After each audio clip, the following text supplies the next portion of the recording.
X-Tree, X-Tree, Sentinel X-Tree. Now the most refreshing drink in the world, Orange Crush, presents the Green Hornet.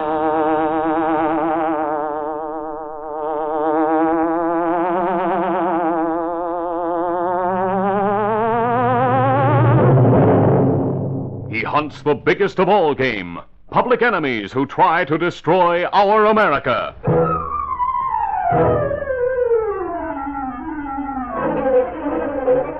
With his faithful valet Cato, Britt Reed, daring young publisher, matches wits with the underworld, risking his life that criminals and racketeers within the law may feel its weight by the sting of the Green Hornet. Now ride with Britt Reed in the thrilling adventure of Election Boomerang. The Green Hornet strikes again. The adventures of the Green Hornet are brought to you by the most refreshing drink in the world, Orange Crush. Delicious Orange Crush is made with real fresh oranges, with all its wonderful fresh fruit flavor, sealed in that sun-proof Orange Crush brown bottle, the exclusive brown bottle that keeps light out, keeps flavor in. Always look for that exclusive brown bottle and enjoy the one and only Orange Crush.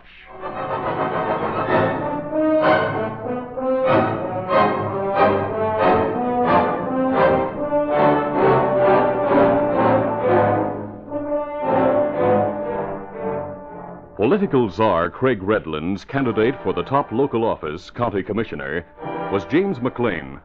McLean's opponent, able and honest, was Edward Gilmer, a strong favorite to win the election.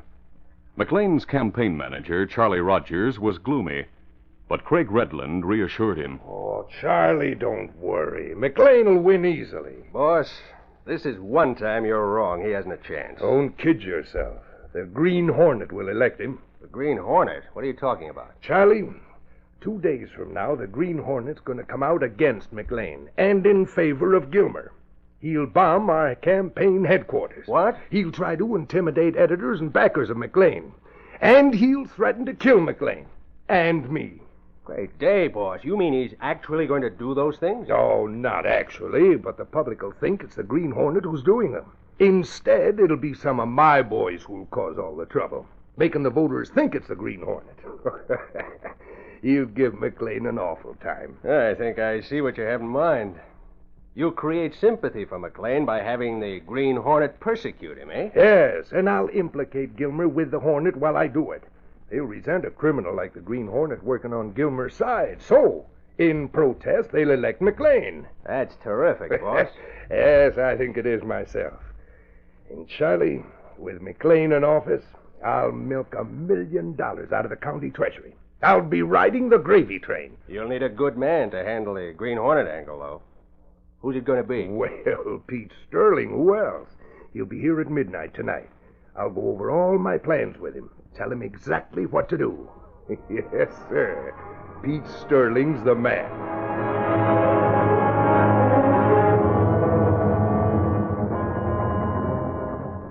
So that's how it is, Pete.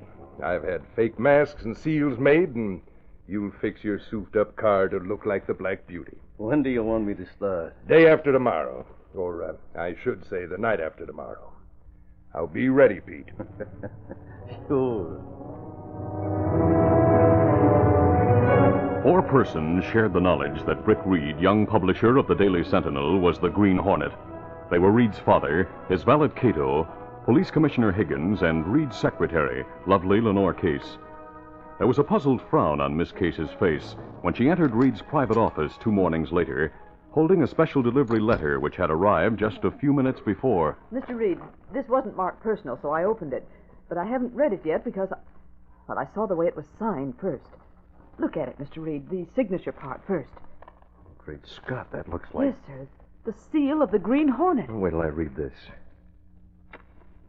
Well... What is it, Mr. Reed?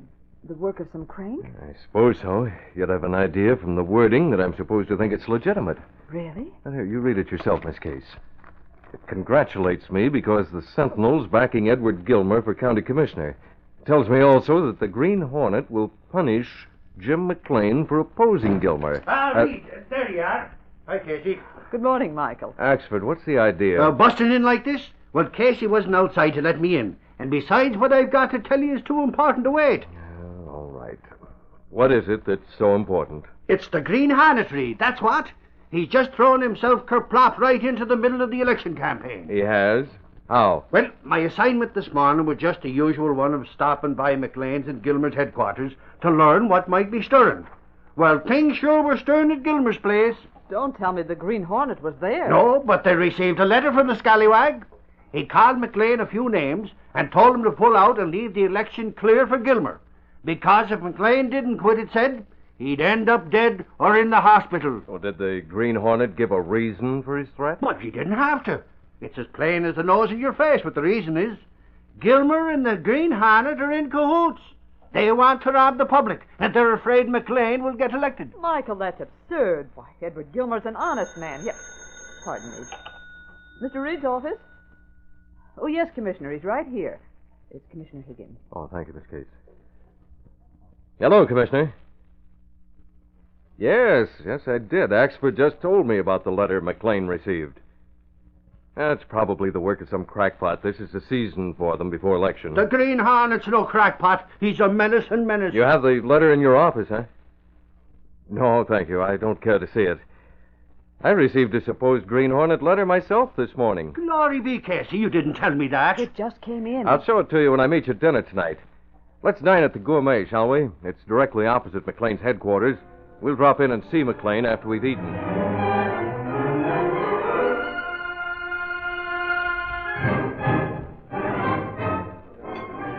At dinner that evening, Reed and Commissioner Higgins were discussing the letters which both knew were false. But Higgins was troubled. Sure we know they're fakes, Reed. But neither of us is in a position to tell why we know. Oh, forget about the matter, Commissioner. Well, I can't. I've had Boss Redland, Charlie Rogers, and McLean himself on my neck all day. The other newspapers in town, too. Reed, they haven't passed off the Hornet angle with a few lines as the Sentinel did. They take the matter seriously. Yeah, so does Axford. Well, he's like most people, Reed. Opposition editors included. It never occurs to him that the public and the country usually benefit when the Green Hornet goes into action. To Axford, as to everyone else, the Green Hornet is a criminal. What's that? Sounds like an earthquake. Came from outside nearby. Hey, look at the people in here. They're in a panic. Don't run. Stay right where you are. Nothing's happened here. Don't crowd the doorway. Remain inside here. Don't get panicked. I'll see what it is, Reed. There are flames outside. Higgins saw the panic in the street and the flames leaping from the building that housed James McLean's headquarters. He ran back to where Reed had finally calmed the diners. Then together they hurried outside. Higgins sought out a policeman who gave him information. It was a bomb, Commissioner. Thrown into the McLean place by the Green Hornet. Did you hear that, Reed? Officer, are you sure? Yes, sir. He got away, the murdering hound. He shot one of our men who tried to stop him. They killed him. Killed a policeman? Yes, sir. Patrolman Ludlow. The Green Hornet shot him down in cold blood.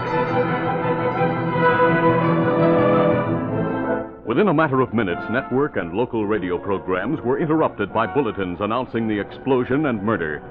Later that evening, commentators gave additional information of the tragedy that had suddenly caused the city to become a seething cauldron of public indignation. Police announced that in addition to Patrolman Ludlow, 3 other persons were killed and 8 wounded by the Green Hornet's murderous foray into the McLean Midtown headquarters. Never in the city's history has such... Political boss Craig Redland snapped off his radio set and, ashen-faced, turned to McLean's campaign manager, Charlie Rogers. Oh, it gets worse and worse, Charlie. Pete must have been crazy, boss. Shooting down a policeman of all persons. Well, Pete should be here at any minute. We'll find out what happens when he gets here.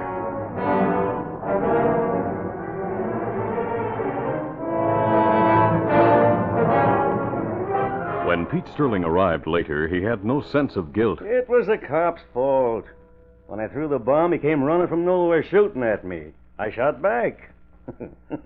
He missed. I didn't. I suppose there was nothing else you could do. Well, I got away, didn't I? The cops think it was the Green Hornet who did it, don't they?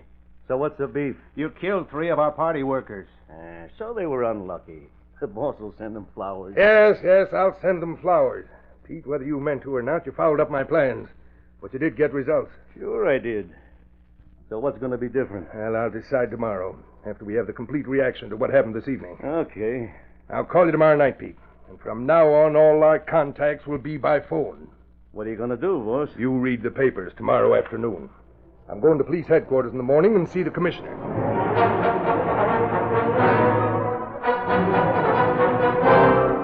Now, Commissioner, I received this letter from the Green Hornet this morning threatening my life.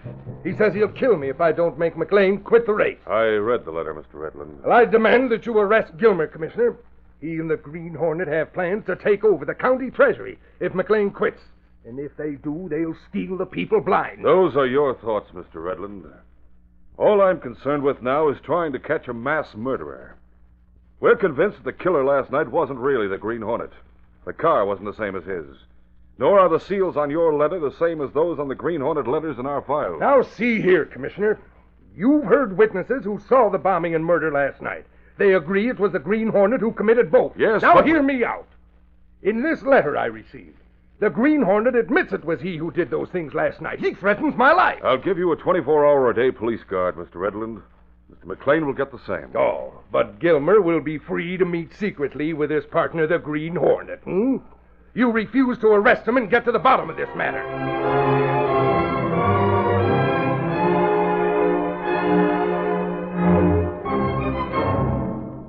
Higgins, after a trying session with Redland, left headquarters and hurried to Britt Reed's office, where he, the young publisher, and Miss Case talked in privacy. Reed, I don't mind telling you I'm in a tight spot. I can't come out and say positively that I know the Green Hornet's not involved. I realize that.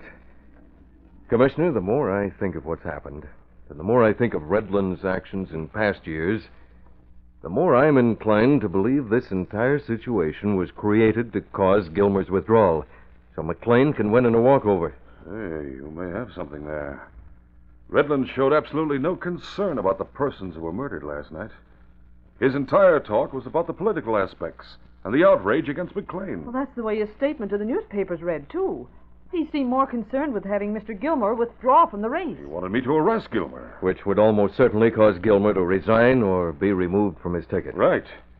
But your surmise about Redland could be wrong. You realize that, Reed? Of course I do. I'd like to find out if it is, though. I intend to. Miss Case, look up Redland's telephone numbers. Call him at his home, his office, or wherever he may be.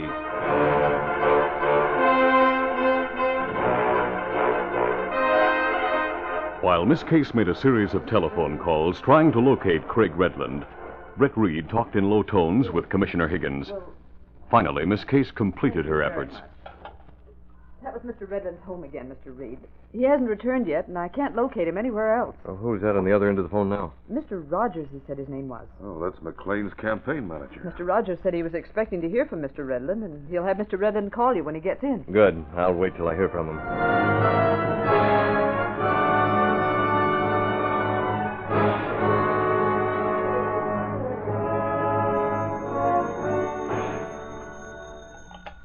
Mr. Reed's office? Oh, yes, sir. Mr. Reed's been expecting your call. Just a moment, please. Mr. Redland. Oh, thanks. Mr. Redland, it's very important that I talk with you. I'm sorry, it's nothing I can discuss on the phone. Oh, I see.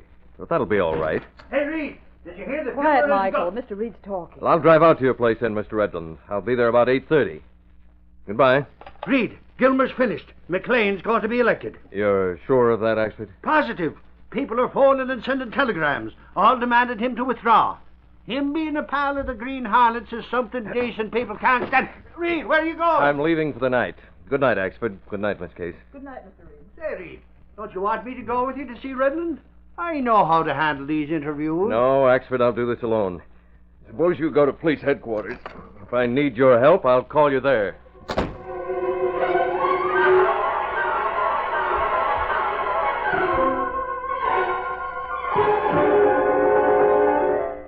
We'll continue our story in just a moment. Hi, fellas and gals. Isn't this an exciting story? But let's take time out to relax a minute. And say, when it comes to relaxing, you know what's really great?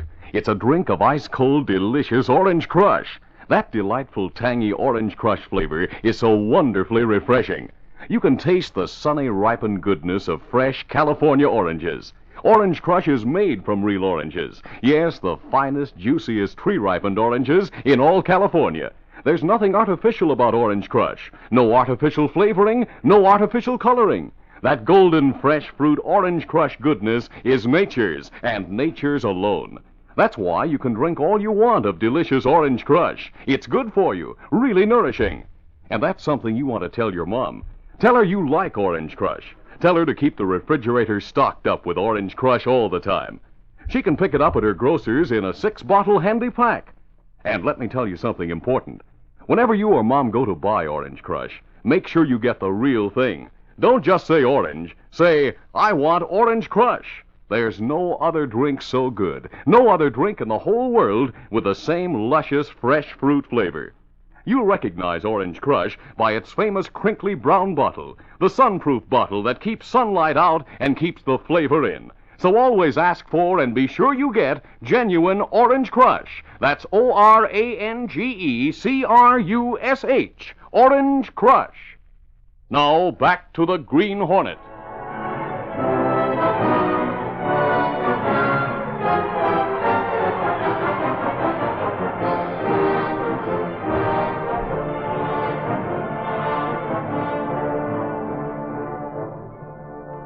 At 8 o'clock, Brick Reed prepared to leave his apartment with Cato, his faithful confidant. Let me check.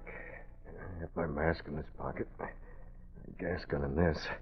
Cato, do you have my dark raincoat in the car? Oh, yes, Mr. Britt. Put it there like you say. Then let's set out for Redland's place. Well, Mr. Britt, if you think maybe a Green Hornet going to do things later, or perhaps we use Black Beauty. No, Cato, we'll forget it tonight. First of all, there may be no reason to assume the Green Hornet role this evening. Secondly, I want you to drive me directly to the door of Redland's house. And regardless of what happens, I want you to drive away from there later. Oh, very well, Mr. Britt. Somebody downstairs. Oh, don't bother pressing the button, Cato. Oh, that's Commissioner Higgins. He'll be waiting outside for me.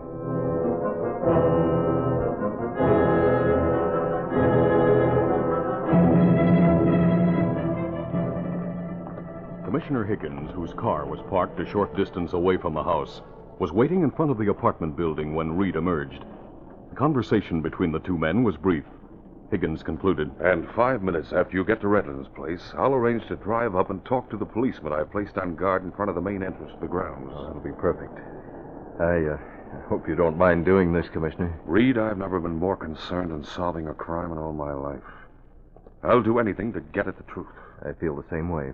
I'll keep the officer on guard in conversation till after your car departs. I'll meet you or Cato in case you stay on at Redland's, the place we agreed.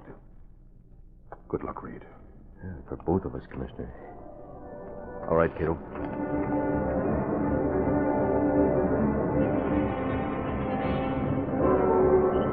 "5 minutes after Brick Reed entered the main gate to the palatial home of Craig Redland and went on to the front door, another car stopped near the policeman on duty there. Commissioner Higgins parked the car and walked over to the patrolman. Good evening, officer. Oh, hello, Commissioner. Anything been stirring around here? Thought I'd make a first-hand inspection of the situation.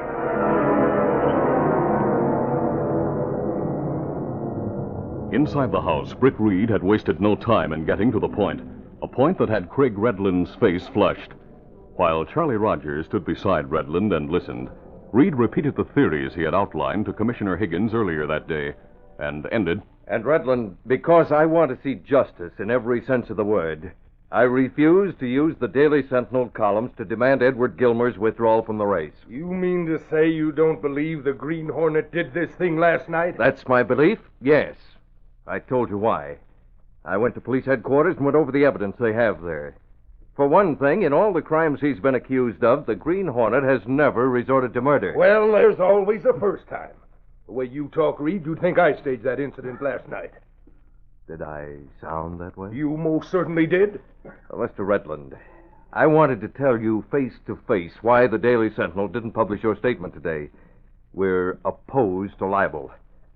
Good night again. Well, now, wait a second. Charlie will see you to your car.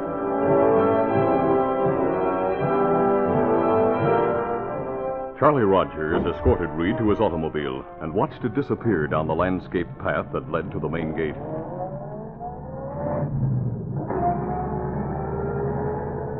Masked by giant cedar trees that fringed the path, Cato slowed the car halfway to the gate. Will they not see us now from house, Mr. Britt? You jump out. I go on. Watch out. Don't bump tree. Coat and hat are in place. Here goes. Reed leaped nimbly from the car and sprinted in among the trees. Cato looked back to where Reed had arranged his topcoat and hat so that a man seemed to be sitting in the back seat. That looked very good.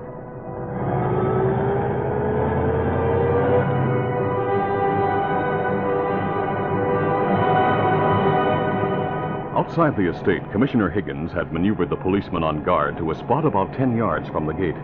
As Cato drove the car onto the road and turned in a direction away from the men, Higgins waved at the silhouette in the rear seat of the car. Hi there, Reed. Good to see you. He turned nonchalantly to the policeman. That was Britt Reed, publisher of the Sentinel. Oh, Reed, huh? As I was saying, officer, when your 12-8 relief comes on duty, I'd like to speak.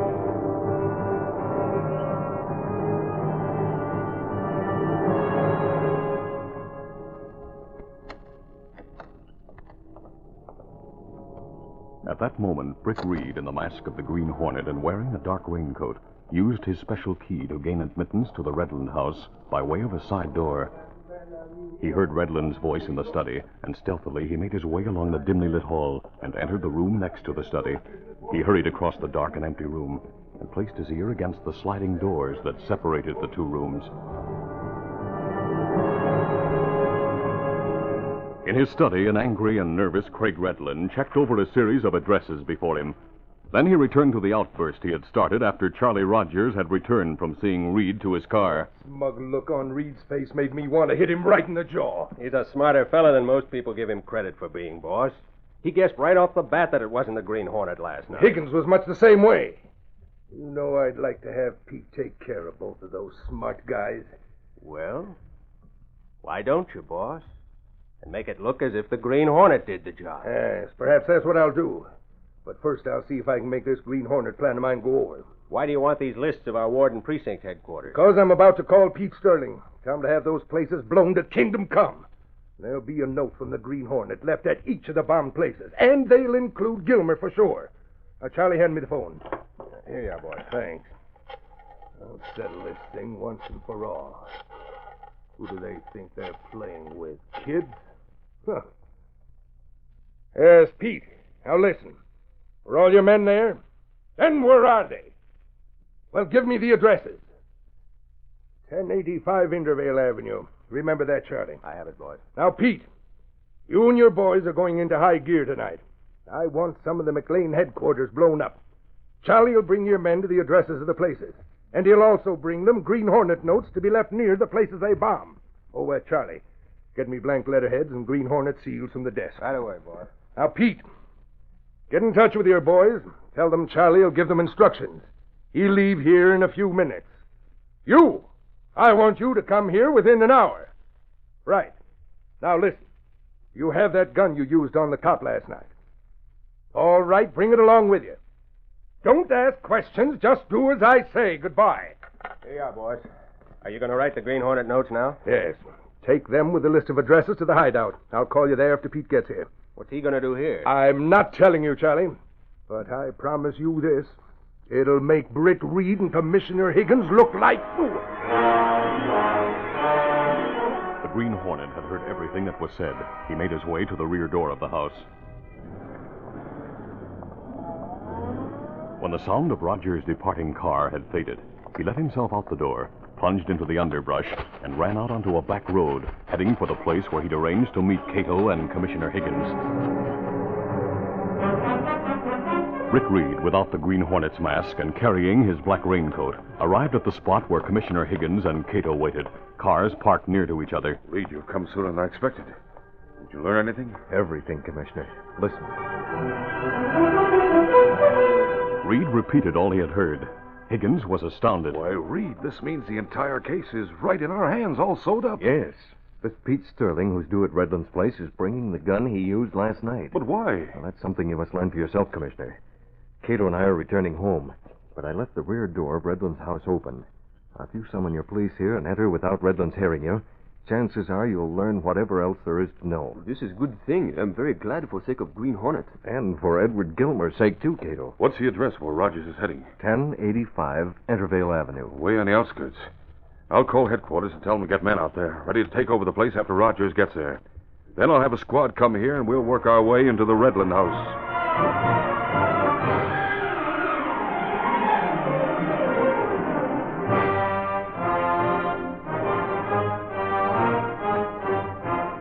Pete Sterling entered the study with Redland after the latter had admitted him to the house. Well, I'm here with the old Roscoe, boss. What do you want me to do with it? Shoot me. Sure. Huh? What did you say? I said shoot me. In the shoulder, Pete. That's the gun you shot the cop with last night, isn't it? Yeah. But why shoot you with it? I don't get it. You don't have to, but the police and newspapers will, and that's what I want. It'll convince Commissioner Higgins that the Green Hornet shot me. How will it do that? Because you'll wipe your fingerprints from the gun and leave it behind. I'll say the Green Hornet dropped it as he fled. Then what? The police will examine the gun. They'll find that the bullet which killed the policeman came from this same gun. Hey, that's a good idea. But I still see no reason to shoot you. Well, I do. I think Higgins has a faint idea that this whole thing's a frame-up. And if he has, he'll lose it quickly when he learns that I've been shot by the Green Hornet. I don't think we'll lose them, Redland. Higgins! The cops, look at them. Drop that gun, Pete. On my side. Now, don't shoot me! Don't shoot! That's funny. I thought that's what you wanted. No, Redland, we'll save you and Pete with the electric chair. We know everything. Everything? Yes.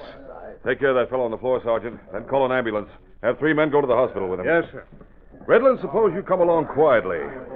You'll be happy, I'm sure, to meet the fake Green Hornet and his gang who'll be waiting for us at headquarters. Fake Green Hornet? Yes.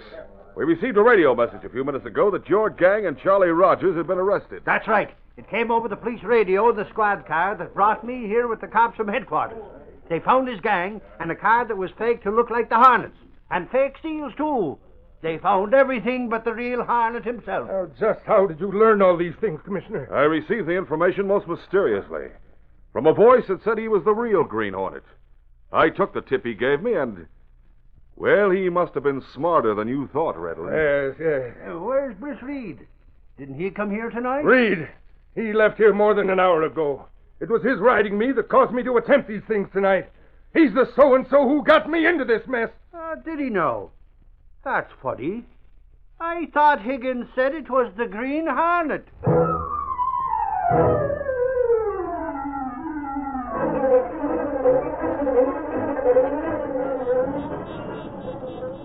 Celestial paper, Redland confesses Sterling held for murder. Read all about it. McLean out of county race, Green Hornet cleared. That's the Celestial paper.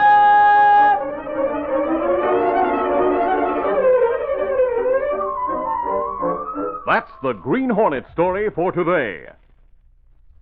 Another exciting story brought to you by the most refreshing drink in the world. The drink that's actually good for you because it's made with real oranges. The one and only Orange Crush. It sparkles, it tingles, it makes you feel fresh again. Always keep several bottles in your refrigerator. And always remember, the handy way to do that is to get the handy pack. 6 bottles of Orange Crush in a handy carrying case. This program is a feature of the Green Hornet Incorporated. Created by George W. Trendle, produced by Trendle Campbell Muir Incorporated, directed by Charles D. Livingston, and edited by Fran Striker. The part of the Green Hornet is played by Jack McCarthy. This copyrighted feature originates in Detroit, and all characters, places, and incidents used are fictitious. The Green Hornet is brought to you every Wednesday and Friday at this same time by the most refreshing drink in the world, Orange Crush. That's the drink you like best of all. Try it. Next time, ask for Orange Crush. But remember, don't say orange, say Orange Crush.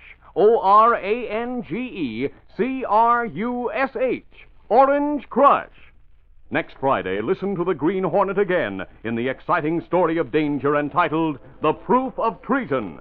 And now, till Friday, this is Fred Foy saying so long from Orange Crush. This is the Mutual Broadcasting System.